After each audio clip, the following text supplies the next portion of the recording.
রাত আনুমানিক 2টার দিকে আমাদের পুকুরে ডাকাতি হয় এবং সকালে আমরা জানতে পারি যে পুকুরে ডাকাতি হয়েছে এবং ডাকাতি আমরা দেখতে গিয়ে দেখি আমাদের ঘের ভাঙা এবং যে জিনিসপত্র রয়েছে সেগুলো নিয়ে যাই। জাল নিয়ে যায়, প্রায় 1 থেকে 1.5 লক্ষ টাকার মাছ নিয়ে যায় এবং বাসার ফ্যান নিয়ে যাই।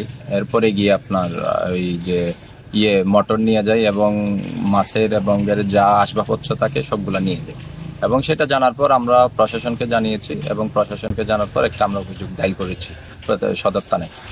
আমরা কিছুদিন আগে শুনেছি মানে এই পুকুরের মধ্যে এই যারা মসজিদ কমিটি রয়েছে তাদের থেকে আমরা ইজারা নিয়েছিলাম গত 5 বছরের জন্য এবং সেই ইজারা নেওয়ার পর এখনো আমাদের সময়টা আছে এবং তারা সমন্বিতভাবে আমাদের পুকুর আবাদ দেওয়ার কথা আছে। তাদের সাথে আমরা কথাবার্তা বলে পুকুরটি আমরা নিব। এর মধ্যে আমরা জানতে পারি আমাদের পুকুরটা ডাকাতি হয় এবং ওরা কারা করেছে এই বিষয় নিয়ে আমরা এখনো জানিনি, তবে আমরা জানতে চেষ্টা করছি কারা এই বিষয়টি সংগঠিত করেছে এবং এই বিষয়টা নিয়ে আমি প্রশাসনের কাছে দৃষ্টি আকর্ষণ করছি যাতে এটি সুস্থ বিচার হয়।